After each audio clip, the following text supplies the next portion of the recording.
huge volcanic eruption took place in Iceland that was to send ash and other stuff high into the air, closing all UK airports. This lockdown has left people stranded all over the world, including the saviour of Radio 1, Mr. Chris Moyles. He's in New York, while Dominic Byrne is driving back from Mallorca and is somewhere in Europe. Somewhere. Fortunately, Dave, Tina and Alid are here in the studio in London.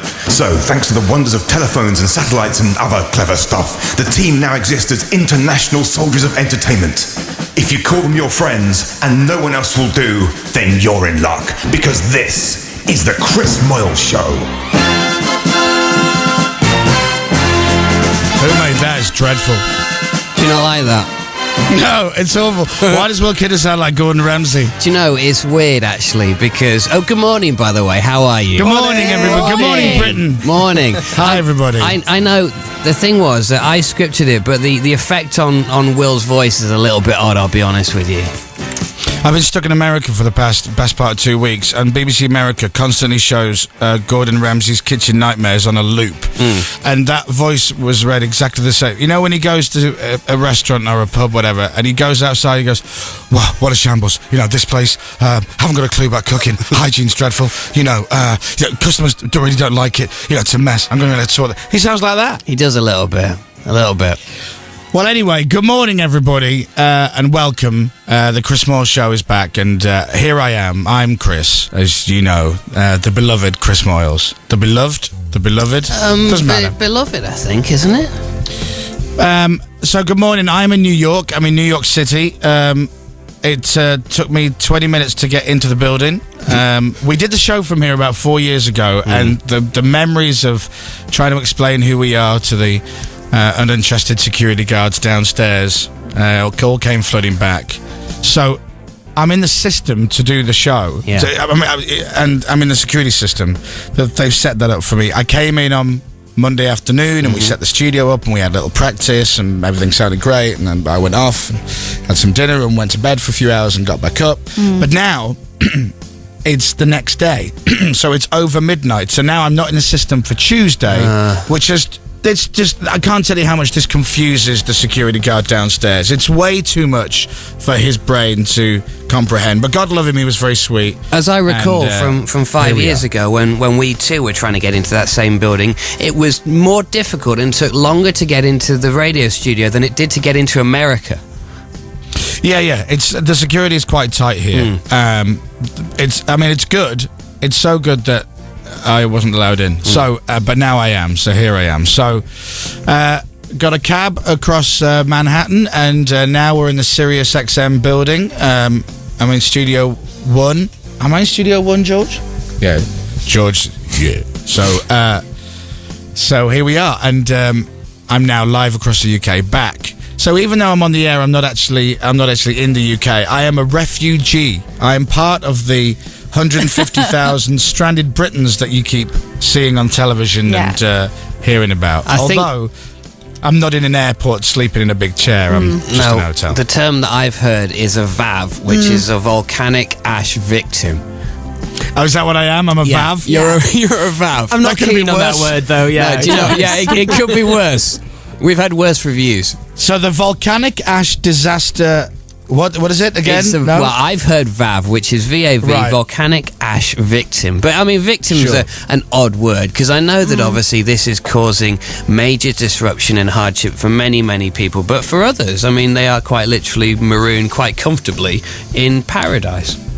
Well, good morning to Sandy, who does all the jingles for our show, who makes all the jingles, who went away with all his family, kids, Mrs., sister, their family, dad, and thought it'd be a nice little trip just for a week. That's now been extended.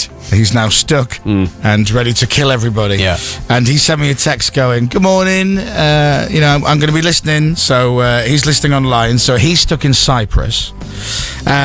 Dominic, who reads our news, is... I don't know where he is. I think he's France. I think he's the south of France. Yeah, because Dominic was in Mallorca, for those that haven't heard, and he was then to drive a car from Mallorca back to Paris, which involved an 8-hour ferry crossing from Mallorca to Barcelona, and then he was travelling north up through France. So yeah, I believe he's somewhere lost in France as we speak. Well, we'll finish the rest of that story off later because it's a cracker, but it's a long story. And I'm hoping that Dom will be playing the pub quiz with us later on.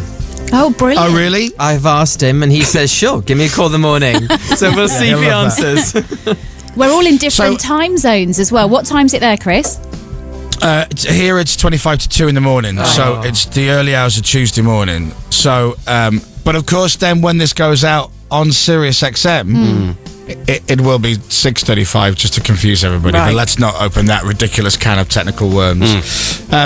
So we're here. I came here on holiday. Me and Soph came for a week, and we were meant to fly back on Saturday.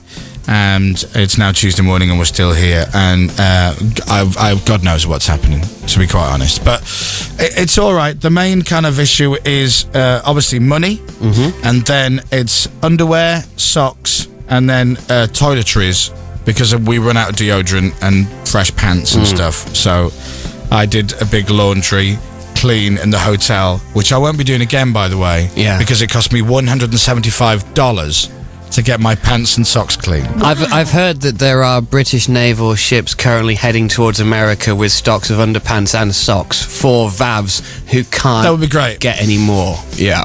Yeah, I'm going to be... People are bringing me nylons and that kind of thing. It's just like the war. It's like a humanitarian underpant drop. They're Chris, bringing me underwear and cigarettes, so it's going to be fine. I'd recommend you go to Old Navy and just get some cheap pants. That'd be cheaper. Well, the thing is, it's weirdly, it's going to be cheaper for me to buy new clothes, and the clothes that are now dirty, to just throw them in the bin and then buy new clothes rather than keep getting them laundered at the hotel. And by the way, I won't say which hotel I'm staying at, but if you ask for the t-shirts to be ironed and put on a hanger, they think that means folded up and put in a shrink-wrapped bag and then placed in a carrier bag, therefore completely making the process of ironing a shirt completely pointless, and then having to send them back and then wait for another 24 hours. So, however, my pants and socks are in pristine condition. But you know, weirdly, actually, I mean, I opened my cupboard door the other day and I found a pair of your underpants. You remember that time when I stayed at your house and I left my overnight bag in the really? pub? Yeah, I found them. So if you want, I can try and send them to you, if that would help. How would you I send just them point out they're not gonna. Oh, hang on. Most importantly, they're not underpants. They're not like Y fronts. They'll be very cool, I'm sure. Boxer shorts. They're boxer shorts. They're Kevin Klein's or something. But would you want used Yeah. ones back? If as long as they're clean. Yeah, no, they're clean. Then- They've been Jane washed them. Yeah. You can Okay. you can Anyway, say. I'll work out getting them back to you at some point. There you go. So, George, will you be quiet? We're broadcasting to the millions. All right, okay. Are you going, George? I'm going. All right. That's George, everybody. I like the fact that you have a new sidekick called George. Yeah. Who's almost... Who's almost a He's sort of... Sidekick George. He's almost a sort of imaginary friend because you can only hear No, him he very- does exist. But the thing like- I is, just- unless you've got your radio turned right up, it just sounds a little bit like you're going to go, yeah, okay, George, yeah, fine. As if he's just in the corner of your imagination. What was that? Huh? Yeah, thanks. Sorry? Seriously, he's my lifesaver. He was the one who got me into the bit. Luckily, I'd written his name down on a scrap of paper, so when I went, they're going, I'm sorry, sir, you're not in the system. I'm going, do you have a contact you can call? And I'm like, well, yeah, but it's like 20 past 1 in the morning. I don't think they're really going to appreciate it. And I went, oh, hang on. George. Yeah, George is here. I'm like, well, speak to George. He's waiting for me. There you go. So, Well, do you want to hear something so we scary? got him. I spoke to the studio, and the lady I spoke to said, oh, he's not here yet. And then George walks in and goes, no sign of Chris yet. So I said, I think he's downstairs. So that's when they came down. Security Hang on, was didn't this even call. was this after you spoke to me on the phone? Yes, it was. So hang on, so which bit of me saying, Alad, I can't get in the building, I'm locked outside, and then you going, I think he's downstairs. Well, I Surely thought that was the someone- cue to go, he's downstairs, get him in. I thought someone was on their way to get you. So I was surprised when they were both stood in the studio waiting for you. I was like, oh. It's easier to get access to the White House than it is to get into this Well, you could building. try doing so- that. Isn't it incredible, though, the fact that here we are chatting away, and frankly, if I close my eyes, the quality's so good that you could be sat opposite me. Yeah, I know, and I wonder if people are now going to be lying in bed going, hang on, surely you're all in the same room, No. you're all talking to each other. And the thing is that without going into the technical, amazement which actually allows this, the fact that this nearly didn't happen, not because of any satellite situation or technical issue, but the fact that some guy wouldn't let you into the door.